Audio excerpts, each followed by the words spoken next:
কিছুক্ষণ পর মাঝির দিকে চোখ পড়ল অতনু। সে দেখল মাঝির পেটে একটা ছুরি গাঁথা, আর সেখান থেকে রক্ত বেরোচ্ছে।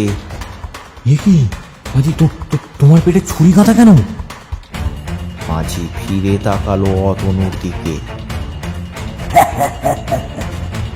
ভয় পাচ্ছ আমায়? মাঝির সেই মণিহীন চোখ, রক্তাক্ত জামা আর সেই ভুতুড়ে হাসি শুনে আঁতকে উঠল অতনু। এ কি, কে তুমি?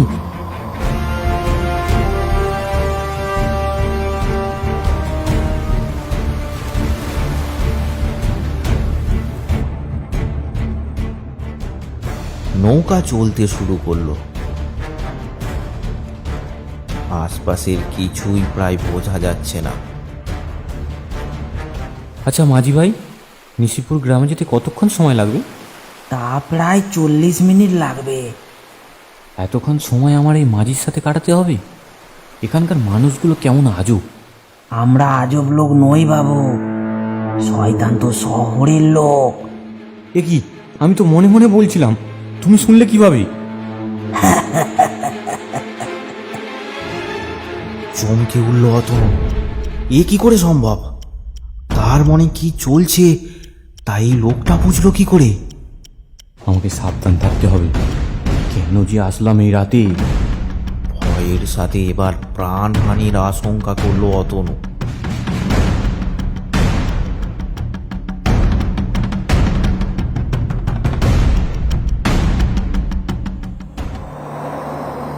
হঠাৎ এক দমকা হাওয়াতে অতনুর সামনে থাকা লণ্ঠনটি নিভে গেল। এইসব কি হচ্ছে? লন্ডনটা নিভে গেল কেন? বাবু আপনি এত ভয় পাচ্ছেন কেন? মনে হচ্ছে ঝড় উঠবে।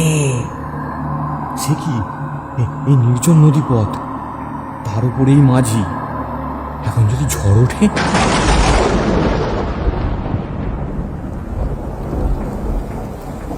তাই হলো। সাথে সাথেই শুরু হলো প্রচণ্ড ঝড়, তার সাথে প্রবল বৃষ্টি। বাবু এই অবস্থায় নৌকায় যাওয়া যাবে না, কোনো এক ঘাটে নৌকা বাঁধতে হবে। তার মানে কি বলছো এসব? হ্যাঁ বাবু, ঝড় বৃষ্টি না কমলে নদী দিয়ে যাওয়া যাবে না। না না, কিছুতেই আমি মাঝির সঙ্গে সময় কাটাতে পারবো না। তাকে এমনি আমার সুবিধের মানুষ বলে মনে হচ্ছে না, নেহাত জরুরি বলে।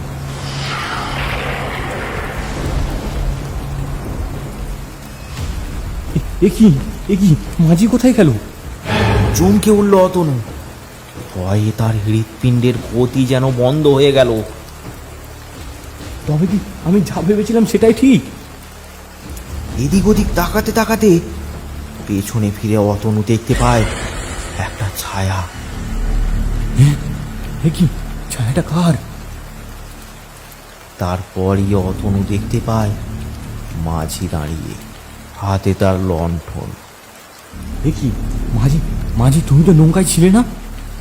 হ্যাঁ বাবু, আমি এই লণ্ঠনটি জ্বালাতে গিয়েছিলাম। কিন্তু কখন?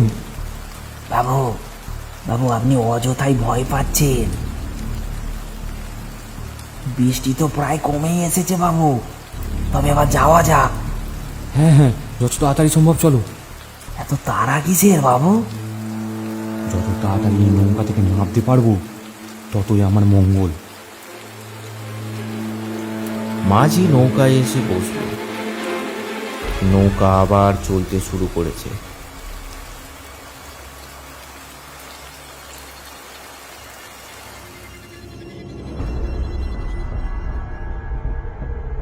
কিছুক্ষণ পর মাঝির দিকে চোখ পড়ল অতনু। সে দেখল মাঝির পেটে একটা ছুরি গাঁথা, আর সেখান থেকে রক্ত বেরোচ্ছে। এ কি মাঝি, তোমার পেটে ছুরি গাঁথা কেন? মাঝি ফিরে তাকালো অতনুর দিকে। ভয় পাচ্ছ আমায়? মাঝির সেই মণিহীন চোখ, রক্তাক্ত জামা আর সেই ভুতুড়ে হাসি শুনে আঁতকে উঠল অতনু। এ কি কে তুমি? শরীরের রক্ত তার হীন হয়ে গেল। আর মনে হয় সে এখান থেকে বেঁচে ফিরতে পারবে না। আজই তার শেষ দিন। এ ভয় পেও না, আমার কাছে এসো। এসো, দেখি তোমার ব্যাগে কি আছে। ব্যাগটা দেখি তোমার ব্যাগে কি আছে, দাও দেখি। শহর থেকে গ্রামে কি নিয়ে যাচ্ছ? মাঝি তার হাত বাড়িয়ে অতনুর পাশে থাকা ব্যাগটা টেনে নিয়ে নদীতে ফেলে দেয়। অতনু ভয়ে চিৎকার করতে লাগলো। বাঁচাও আমায়, কে আছো? বাঁচাও। ভয়ে মূর্ছা যাওয়ার মতো অবস্থা অতনুর।